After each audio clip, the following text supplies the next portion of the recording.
little white roof in it this morning. And a tender. It showed up about 5 o'clock last night. I finally leveled off that spot where the pumpkin been sitting, where I kind of dug some holes last year because the brakes were froze up. And it actually dried out pretty good before the tender came. And I didn't do near as much up there as Becky had planned. Of course, I ended up doing a lot of work with at the end of a shovel instead of using my shovel.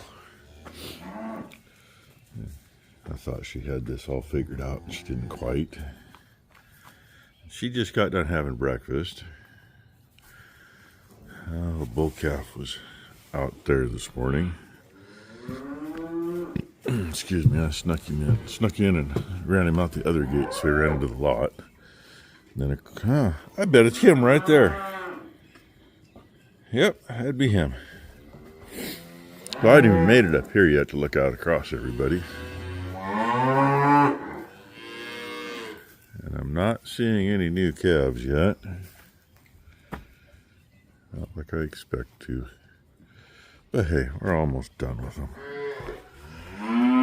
Just have to figure out at what point in time we can get everybody run through the chute and get the bulls together and get them out. Yeah.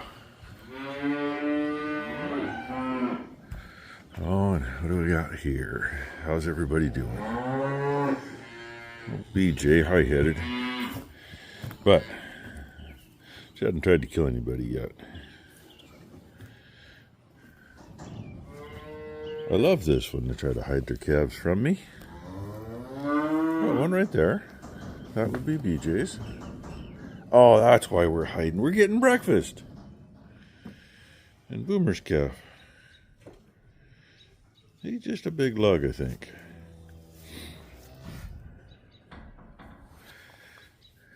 And, yeah, I better feed them. Well, I don't know who to feed first, them or these girls. I usually throw these girls some grain first. Got interrupted this morning, so I'm a little late getting out here to kick these out. Only 2 of them in here today. Well, so far that I see.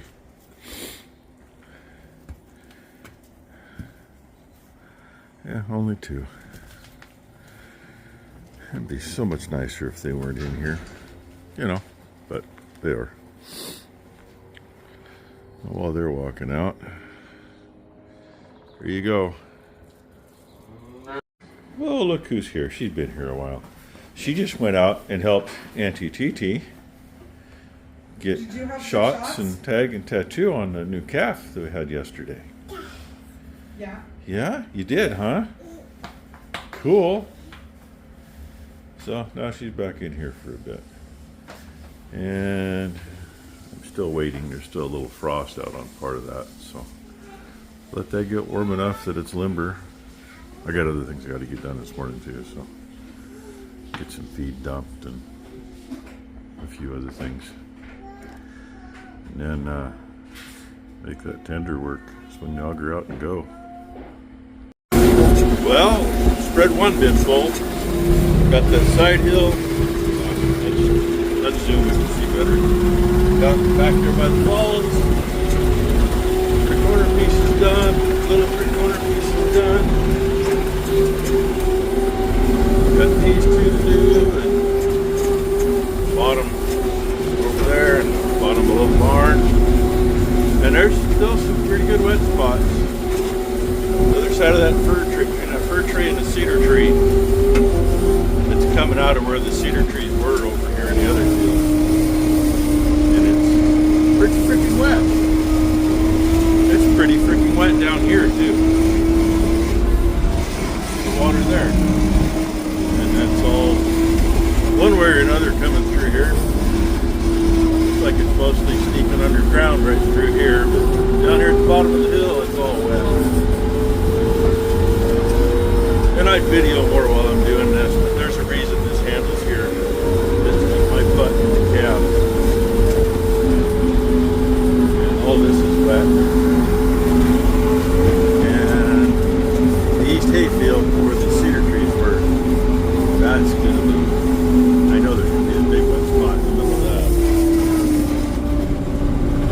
And yeah, I want to make sure I get lined up on the bridge because freaking muskrats dig around it. We've got a big hole. And this is wet. So, let's see if I scare the boys again. I did grab my camera mount off the skid steer. I'm not sure which way to show you, forward or backwards. Okay. Try you this way, because maybe I can hold the camera more steady. And yeah, I just started the fence, so I don't want to waste money on the neighbor's yard.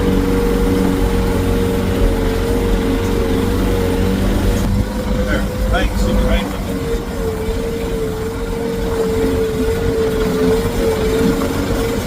That's really all you can see. Really lucky.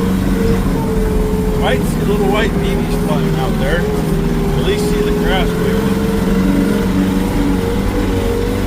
That's how we do it. And hey, a well driller didn't go very far. Looks like they moved all about 200 or 300 feet from where they were. It's kind of interesting. Only supposed to have been 3 houses built back here. But none of them were so far where they said they were going to be.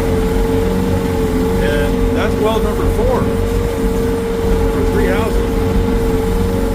Yeah, interesting. I better wake up because I know there's some stuff right here in front of me. Probably need to come up and mark it.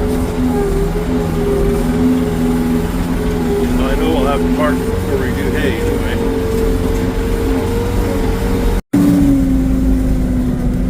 That's what I got left. Now to doing this piece, I got this corner and the corner going out to do yet.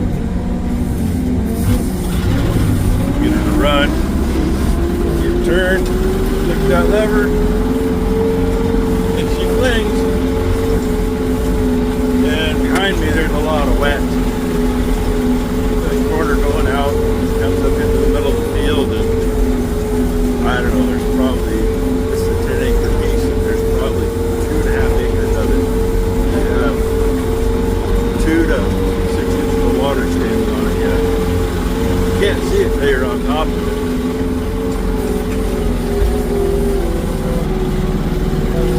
But it's there. You see my tracks there.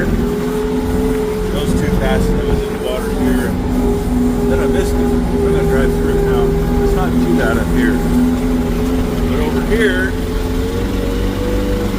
we're going to get over here. Everywhere where it looks a little different color, it's not quite green, there's water under that. All the way out the corner. My ride today, 3-wheel buggy. Well, technically 5, it's got dual. Little fertilizer. Day 1 of fertilizer. Should have everything done tomorrow, I hope. This place, their last mule died, so they don't have any pasture anymore. We just haven't finished getting fences out because, well, if you look right there, I'm walking on water. And I'm really going to do it right here.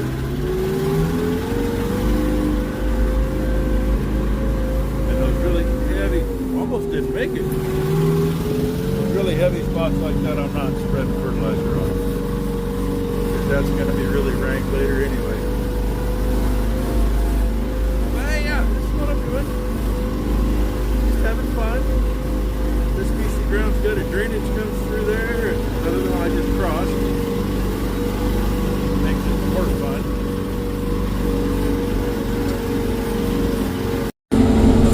Well, I made it through there. Had issues on my outside round. Thing wouldn't spread. And I was only putting out a little over 100 pounds, and that's not near enough. I got over in that corner, and I did not cross over here. I pulled a loop, played with it. I don't know what I did. Right back to the rate it's supposed to be. There's no driving through there. I did come through over here because I started off the road and made all the way around to there and went that way. And I did the bottom part first. Then I went to come back up here in front did there, that'll smooth out by the time we cut hay. There's a few spots like that. Pretty much everywhere I've been today. And I got it ran almost clear out. There's like 10 pounds in here stuck to it.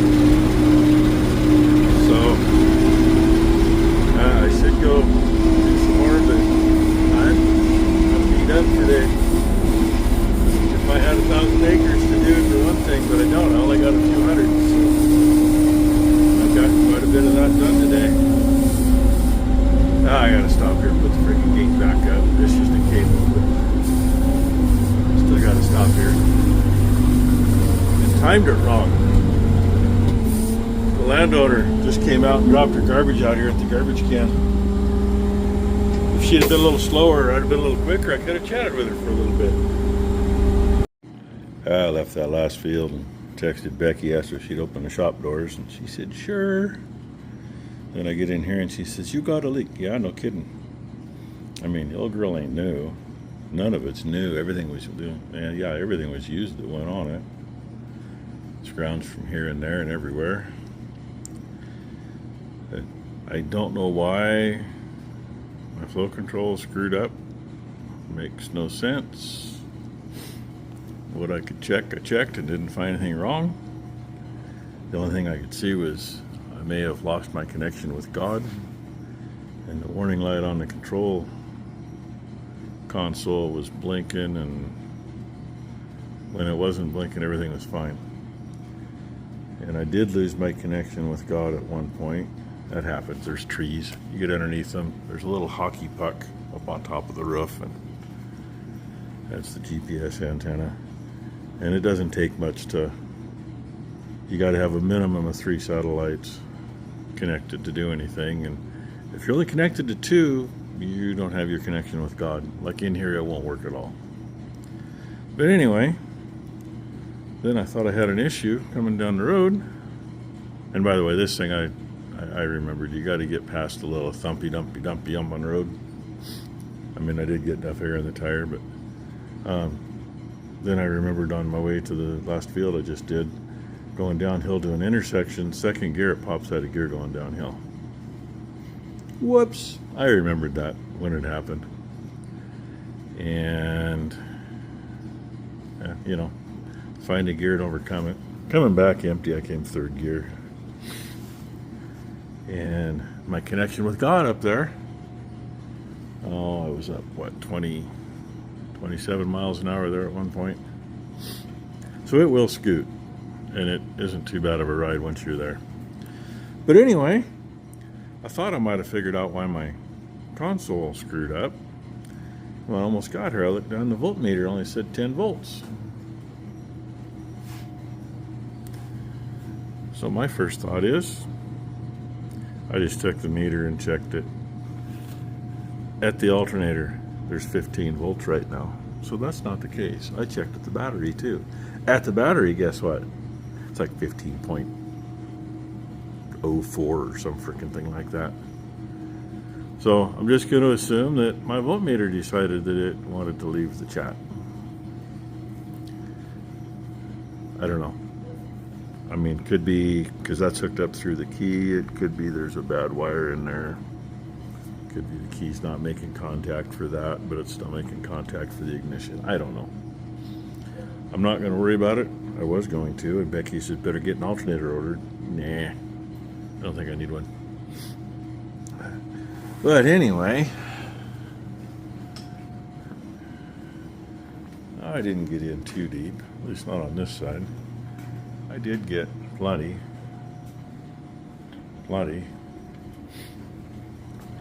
And yeah, that's what's left in here. The inside of the box is just like that all the way up to the front. They get that way. And my foam marker ain't working worth a squat, and I'm not sure why. I think it might be the air compressor. Oh, this tire's pretty good now too. I didn't fling too much off on the road. I lost most of it in the field, but well, we did for foam marker, same thing we got on for the sprayer. The almighty cheapy tank, 100, 130 bucks, whatever you find them on sale for. Sure flow pump. But we play with the plumbing. And yes, it's got a vent on it, otherwise it doesn't want to work right. And there's the air compressor, just a diaphragm compressor, but it was making a little noise at one point earlier, and unfortunately that's a bitch to get out of there. But our plumbing, which I had issues with that earlier too, we see if you can see it in here. There's a quarter turn valve right here, and that's actually a metering valve. The metering valve meters what goes to the foam marker. The quarter turn valve keeps it so the pump runs full time instead of cycling. And I bumped this one first, and that was the wrong thing to do, and this one doesn't want to turn. And what always happens is the metering valves, ouch, there's a door right there. The metering valve where they seat, you know, they're a taper and they come out so far to let the liquid by. Foam mark is basically really good detergent. Really, really good detergent. You want to wash something, you'll wash it. You might wash it down to bare metal, but you'll wash it. And it does like the crappy gas we have in a carburetor if it sits too long. Plugs those valves up. So you got to open the valve a little and get it flowing, and then slowly turn it back, and it may still have a chunk in there. I don't know. But anyway, oh yeah, we do have a leak here too. Probably ought to put a little oil in the reservoir. That's got its own regular power steering pump right there. But when you put oil in those, you want to have it turned all the way to the left so that the cylinder has the least amount of oil it's going to have. Because if you turn it the other way and then you fill that up and you get it too full and you turn it back, everything gets a shower. Anyway, that's the end of my day. So thanks for watching, everybody. I was really hoping to get Thailand to maybe come out to the field and, you know, get a little action shot. But she was, I guess, too busy playing with Blakely and whatever else. So maybe tomorrow. She'll have to go for a drive tomorrow to do it, though. Because the closest piece I'm going to do for sure is like 3 miles away. Which, that's not a big deal. At least it's dry ground. She can actually pull in the field and park. Oh well. Hope you all had a great Friday. Hope everybody has a great Saturday. Thanks, everybody.